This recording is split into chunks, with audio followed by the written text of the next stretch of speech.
간은 지금까지 우리가 살펴본 곳 중에 위하고 거의 나란한 위치에 오른쪽 바로 늑골 아래에 위치하는 우리 몸 내장기 중에서 가장 큰 기관이라고 보시면 됩니다. 그래서 이렇게 커다란 삼각형 모양을 하고 있고요. 이 간이 우리 몸으로 봤을 때는 자신의 오른쪽 편에 위치한다 보시면 되고, 대부분의 경우에는 늑골, 그러니까 갈비뼈라고 하는 이 조직 안에 잘 안전하게 보관이 되어 있어요. 그래서 잘 보호를 받고 터지지 않게끔 숨어 있지만, 아래쪽 간의 요 아랫부분은 이제 이렇게 잘 촉지해 보면 사실 만져지기는 합니다. 이제 그러한 조직으로 이루어져 있습니다. 이것을 뒤쪽에서 봤을 때 모습이 여기 보이는 것입니다. 자, 그래서 이쪽이 우엽이고요. 좌엽입니다. 자, 그 다음에 간 정맥과 이렇게 해서 문맥 등등 해서 이 안에 혈관 분포가 되어 있는 걸 볼 수 있고요. 여기 안쪽에 자그맣게 붙어 있는 것이 담낭이에요. 그래서 담낭이라고 하는 건 이제 이따가 다시 무슨 일을 하는지는 말씀을 드리겠는데요. 이러한 액세서리 조직들이 같이 다 붙어 있으면서 이런 역할들을 이제 자기가 맡은 역할을 하게 됩니다. 간단하게 그림을 그리면은 담낭이 간 안쪽에 푹 파묻혀 있고 총담관을 통해서 십이지장으로 나오는 길이 있는데 요 안에 요렇게 또 뭔가 기관이 하나 있는 걸 조직이 있는 걸 보실 수가 있어요. 자, 그 설명을 보면서 말씀드릴게요. 우선 간이라고 하는 기관은 굉장히 큰 자리를 자리 잡고 있는데요. 얘가 하는 기능은 굉장히 많아요. 역할이 많은데 그 중에서 대표적으로는요, 포도당 대사의 작용에 관여를 합니다. 이 포도당 대사, 즉 혈액에서 과다한 포도당을 제거해서 글리코겐이라는 상태로 합성을 해서 간에 보관을 해줘요. 그래서 이 간에서 우리 몸에서 쓰고 남은, 우리가 뭐 예를 들어서 탄수화물을 너무 많이 먹었다든가 그럴 경우에는 포도당이 과잉이 되는 거죠. 과잉 섭취가 되면 우리 몸에서 필요한 만큼만 쓰고 나머지 당은 사실 필요가 없는 건데 얘네들을 어떻게 할까 생각하다가 글리코겐이라는 형태로 변형을 시켜서 간이 잠시 갖고 있는 거예요. 저장을 해요. 이것은 나중에 저혈당이 왔거나 위급한 상황에서 다시 포도당으로 바꾸어 가지고 몸에서 쓰고자 비축해 놓는 비상식량이라고 생각하시면 됩니다. 그래서 이러한 중요한 역할을 우리가 이 간에서 해주고 있다는 걸 아시면 되겠고요. 또 하나는요, 담즙을 생산하고 분비하는 역할을 합니다. 담즙은 지방의 소화와 흡수를 돕는 그런 즙이에요. 소화액이에요. 그래서 간에서 분비된 담즙은 일단은 간에서 이제 담즙을 만들어요. 그럼 걔네가 담낭에 가서 살짝 보관이 되어 있다가 지방이 들어왔다, 지방을 섭취했다라고 몸에서 사인이 오면은 이 지방을 소화시키기 위해서 담낭에 보관되어 있던 담즙이 분비되어 나옵니다. 그래서 이들이 소화에, 지방의 소화에 관여를 하게끔 되죠. 자, 그 다음에 제일 아주 중요한 것 중에 하나가 또 해독작용이에요. 여러분들이 뭐 이건 많이 아실 겁니다. 간은 해독을 하는 기관이다. 자, 그러면 여러 가지 화학물질을 불활성화시키는 그런 역할, 해독을 하게 되는데요. 예를 들면 약물이라든가 알코올이라든가 각종의 독성 물질들을 해독하는 역할을 한다는 거죠. 네, 간 조직에 말 그대로 염증이 생긴 거예요. 간에 염증이 생기다 보니까 간세포들이 파괴가 되는 그런 문제를 초래하죠. 주로 바이러스 감염이라든가 알코올성 또는 약물에 의해서 간에 염증들이 생기게 됩니다. 바이러스의 유형에 따라서 우리가 A, B, C형으로 나누어 볼 수가 있겠는데요. A형 간염, B형 간염, C형 간염 이렇게 얘기하는 것처럼 A형 바이러스, B형 바이러스, C형 바이러스 같은 것들이 원인 바이러스로 작용을 하고 있어요. 이 중 우리나라에서 가장 흔한 바이러스는 B형이고요. 그 다음에 C형입니다.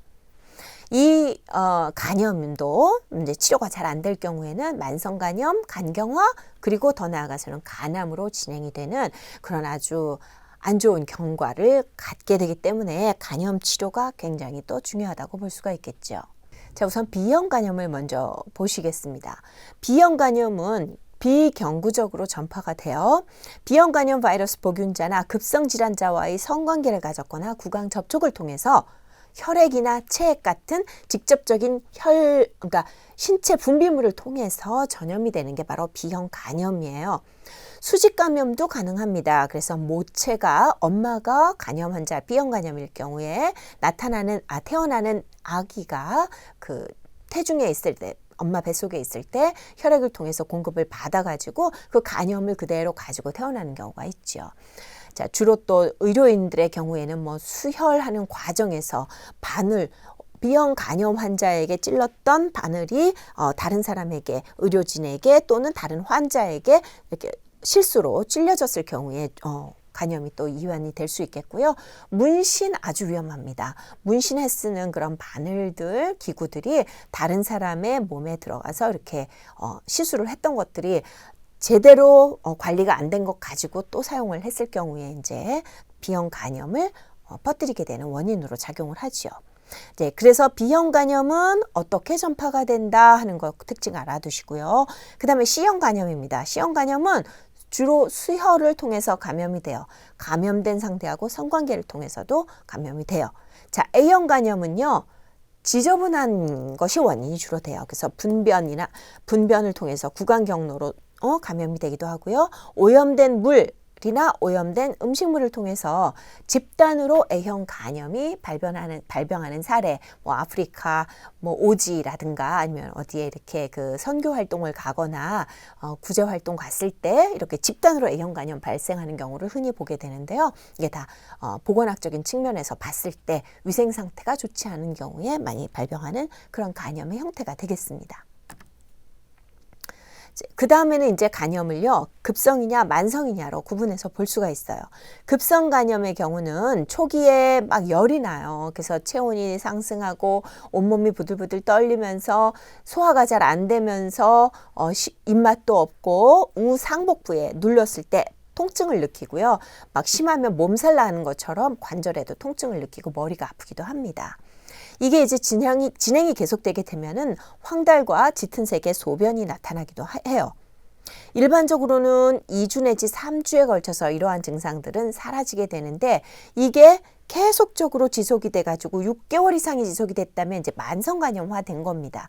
이럴 경우에 또는 간 기능 검사상에서 이상 소견이 계속적으로 나타날 경우에 우리는 만성간염이다 라고 진단을 하고요. 주로 간조직 검사를 통해서 비활동성 간염과 활동성 간염으로 구분을 해볼 수가 있어요. 비활동성 간염은 비교적 가볍고 대부분은 회복이 되는 상황이고요. 활동성 간염이다 그랬으면 요거는 간세포가 계속적으로 파괴가 이루어지는 거예요. 그래서 약 40%가 이 활동성 만성 간염의 약 40% 환자는 간경변이 일어나게 됩니다. 그러면 아까 말씀드렸듯이 간경변은 간암으로 이어지는 그런 악순환을 가져오게 되고요. 이 만성 간염이 있을 때의 증상은 급성기 증상이 그대로 나타나면서 더불어 코피나 잇몸 출혈이나 미열이나 황달 같은 증상들이 함께 나타나게 되죠. 그래서 만성 간염 환자들, 간이 계속 오랜 시간 동안 안 좋았던 사람들을 보면 낯빛이 아주 안 좋은 것을 여러분들 이렇게 첫눈에 보면 간이 안 좋은 사람이구나 하고 구분이 될 정도로 낯빛이 좋지 않은 것을 볼 수가 있습니다. 네, 그러면 이 간염 환자들의 예방 관리는 어떻게 해야 되겠는가? 원인을 막아주기 위해서 어떤 노력을 하면 되는지를 우선 생각하면 되겠죠. B형 간염 환자들이 발생하지 않도록 예방접종을 잘 해주고요. B형 간염 백신은 총 3회 IM 즉 근육주사를 하죠. 2회와 3회는 첫 번 투여로부터 1개월, 6개월 후에 각각 투여를 해주게 됩니다. B형과 C형 간염 환자에게 사용했던 바늘에 다른 사람이 찔리지 않도록 아주 안전하게 버리는 거 아주 중요하고요. 환자가 쓰던 물건들, 분비물이 닿던 물건들, 예를 들면 칫솔이나 면도기 이런 것들은 다른 사람하고 공유하지 않도록 해야 합니다. 또 알코올 섭취 제한하고요. 약물 남용 막아줘야 됩니다. 지나친 과로, 스트레스를 피해서 심리적으로나 육체적으로 안정을 취할 수 있게끔 하는 것이 필요하겠고요. 그리고 정기적으로 검진을 함으로써 조기에 발견해내고자 하는 그런 단계도 필요하겠습니다. 간에 손상을 줄 수 있는, 간에 무리를 주는 약물들, 해독에 많은 노력이 필요한 약물들 이런 것들 피해야 되겠고요. 고단백, 고칼로리 식이를 통해서 간의 건강 상태를 유지를 해주는 그런 것들도 간 관리에 아주 중요한 요인이라고 볼 수 있겠어요.